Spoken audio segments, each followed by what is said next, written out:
दोस्तों नमस्कार। बिहनिया संध्या से मैं कौशल तिवारी। इजराइल और फिलिस्तीन के बीच युद्ध शुरू हो चुका है। इन दोनों के बीच 1948 से लगातार विवाद जारी है और जिस हिसाब से इजराइल ने इस बार कड़ा रुख अख्तियार करते हुए फिलिस्तीन पर हमला किया है, वह आने वाले दिनों में और कितना तेज होगा अभी कहना मुश्किल है। हालांकि संयुक्त राष्ट्र संघ ने हस्तक्षेप करने की बात की है, युद्ध रोकने के लिए कहा है, लेकिन इजराइल अभी भी हमलावर है। इजराइल ने अपने एक बयान में अपनी कार्रवाई को जायज बताते हुए 25 देशों का समर्थन मिलने का दावा ही नहीं किया है, बल्कि America, Australia, Germany, Hungary, Italy सहित बहुत सारे देशों के नाम भी गिनाए हैं। इसमें भारत का नाम नहीं है। इसके खिलाफ इस्लामिक देशों के संगठन, जिसमें 57 देश शामिल हैं, उन्होंने इजराइल का विरोध करते हुए हमले की कड़ी निंदा की है। इजराइल द्वारा समर्थन देने वाले 25 देशों की सूची में भारत का नाम नहीं है और न ही भारत ने ही उनका समर्थन किया है। लेकिन भारत के भीतर बैठे कुंठित हिंदुओं ने जिस तरीके से सोशल मीडिया में फिलिस्तीन के खिलाफ विश्वमन शुरू किया है, वह हैरान कर देने वाला है। कुंठित हिंदू पता नहीं विदेश नीति के बारे में कितना जानते हैं, लेकिन भारत अभी तक इस मामले में तटस्थ है।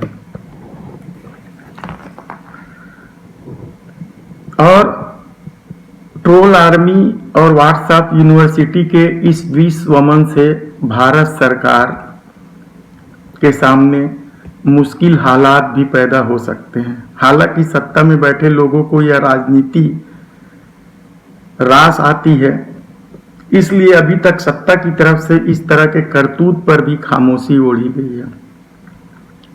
सत्ता की मुस्लिम विरोधी राजनीति का ये आलम है कि दुनिया के किसी भी देश में कोई सा भी छोटी मोटी भी घटना हो जाए तो व्हाट्सएप यूनिवर्सिटी और ट्रोल आर्मी उसे इस तरह से पेश करते हैं मानो पूरी दुनिया भर के मुस्लिम यही काम करते हैं।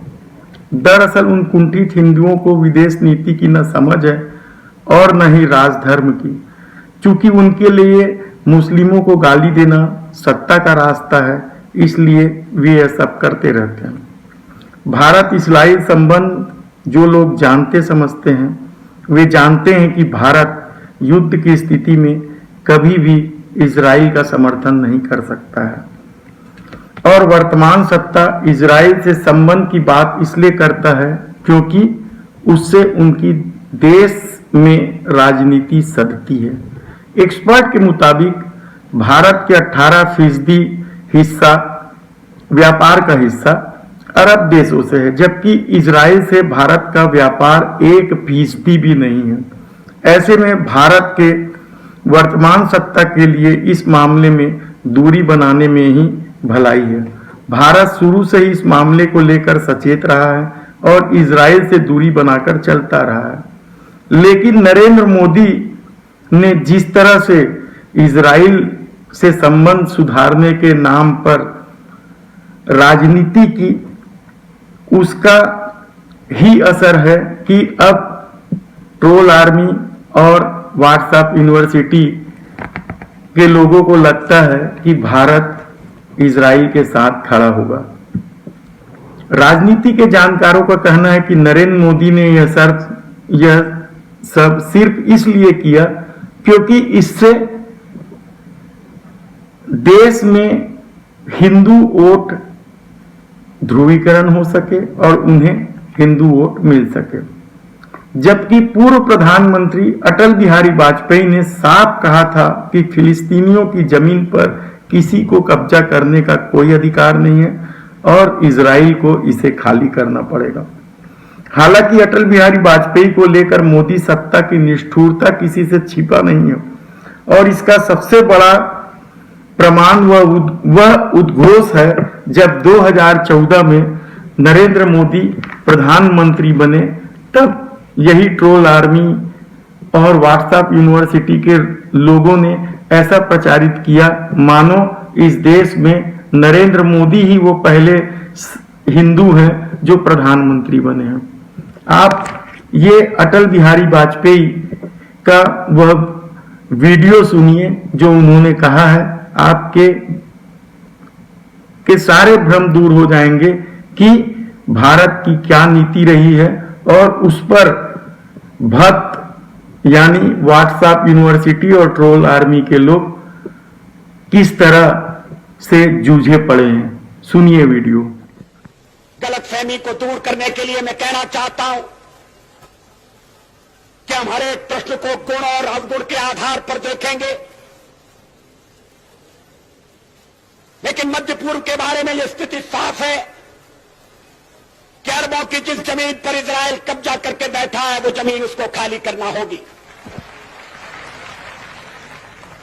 आक्रमणकारी आक्रमण के फलों का उपभोग करे, ये हमें अपने संबंध में स्वीकार नहीं है, तो जो नियम हम पर लागू है वो औरों पर भी लागू होगा। अरबों की जमीन खाली होना चाहिए। जो फिलिस्तीन है, उनके फिलिस्तीनी हैं, उनके उचित अधिकारों की प्रस्थापना होना चाहिए।